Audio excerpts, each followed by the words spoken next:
Hi. Um, I am sort of going around my own roots concerning my recordings um, and the message that I want to put across to the world. Um, and this became necessary because of some news that I read earlier today. And this news concerns um, the plight of many citizens from many countries in sub-Saharan Africa, and especially the dark-skinned people. As we very well know, this is towards the end of 2016, and for well over a year now, there has been some sort of migration turmoil in Europe, which has given the leaders in Europe a serious challenge, which they are yet to fix. There's been all sorts of attempts, amongst which we all know, or some of us know, the agreement between the European Union and the Turkish government to try whatever they can to stop the influx of these migrants. We also see daily the pictures and the images of desperate people, and I'm referring to the dark-skinned people from sub-Saharan Africa, from various countries, who are knocking on the doors of Europe with the hope that they can eventually find some sort of a sanctuary to bury their lives.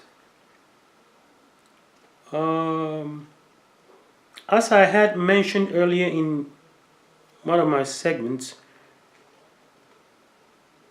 the European Union leaders, in their desperation to find some sort of a solution and to show the people that they are acting, had an emergency summit somewhere, I think in Malta or Cyprus, one of these two. And their major goal was to send back home the Africans. I have, in relations to my book, sort of constructed it in a way that I had hoped to follow with these excerpts of messages. And therefore, I had not intended to come to this particular subject yet. But because of what I read earlier today, and what I read is that the German government has decided that they're going to send back all the migrants who do not fit in the category of a refugee back home. And unsurprisingly, they clearly indicated where they were going to send them to, and of course, back to Africa.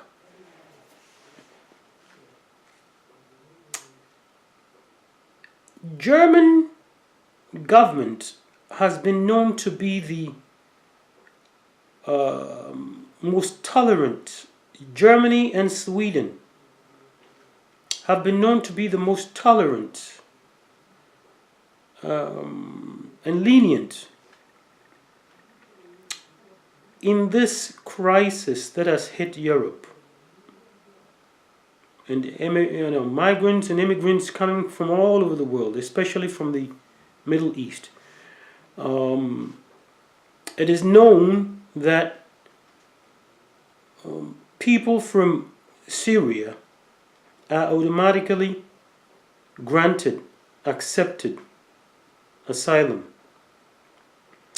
There are also loads of them coming from Iraq. There are some coming from Afghanistan.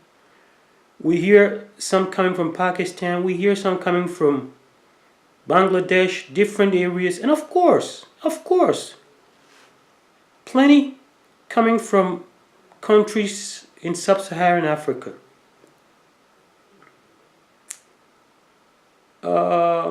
From various reasons. And I'm sure that it is true that most of them are seeking asylum outside their countries to better their lives, because it's no secret, despite the fact that the US president recently in a speech in the Kenyan parliament was indicating otherwise, that Africa was on the march. No. We all know, for those of us who care and for those of us who want to know, that dark-skinned population in sub-Saharan Africa has been struggling, and when I mean struggling, unparalleled to any other suffered by human beings. And we are in the 21st century. So then, of course, people are seeking, getting out. And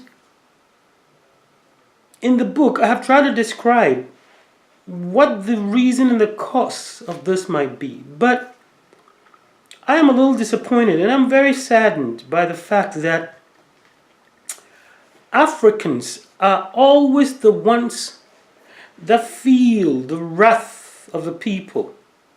Why? It is simple, because the image of the African has been so tarnished over so long that they are considered subhumans. And thanks to the international media, as cynical as this might sound, the Europeans don't want them here. They don't want them here. So therefore, despite the desperation shown by these people in their faces, they are the ones that are always picked on and sent back. It is a shame, I must say, that it is so. The new generation, the youth of today, are my target. They are the ones that I know can effect a change.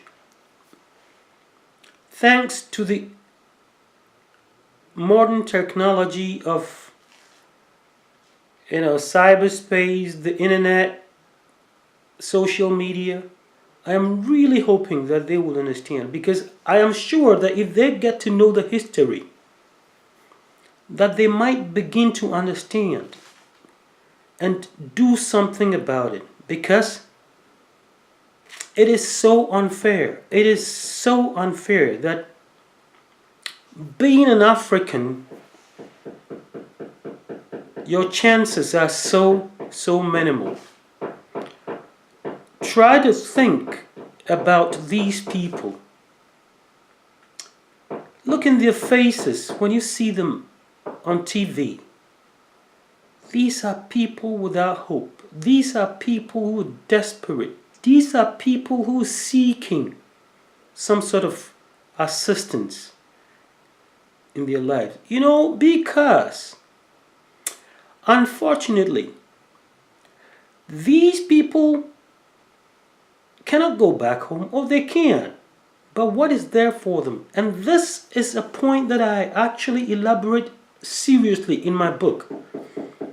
That the leaders in most of these sub-Saharan African countries have hijacked the economies and the finances of these countries, as rich as they might be. And it seems to be acceptable, and no one does anything about it. It seems to be acceptable. And these people, these poor, defenseless citizens from these countries, have no means of standing up against their leaders, and therefore they look up to humanitarian organizations, different forms of assistance and contributors, and also the easy way out to get to Europe or other places than their own countries. And this is an issue that must be seriously addressed. But before we get to that, and that is a segment that I'm going to talk on a lot later, that the leaders of these sub-Saharan African countries, the dark-skinned populated countries, have deliberately hijacked, through corruption, nepotism, different forms of measures, unfair measures they use to deny their own people the basic rights to live. Many African countries, sub-Saharan African countries, are so rich. They are simply so rich. And yet, it has become a norm for the leaders to use their means, be it fair or foul, to deny their own citizens right to this wealth, causing many of these defenseless people to flee. And then they come to the shores of Europe, hoping for a handout, along with many others. You see, this is one of the myths. Along with many others, if you come to Europe, you would see different people from different parts of the world all coming over to better their lives. Poverty is not only reserved for Africans.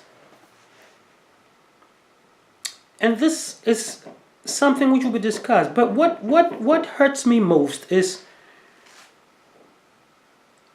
Germany, despite their open arms policy for refugees, is deciding to send the Africans home.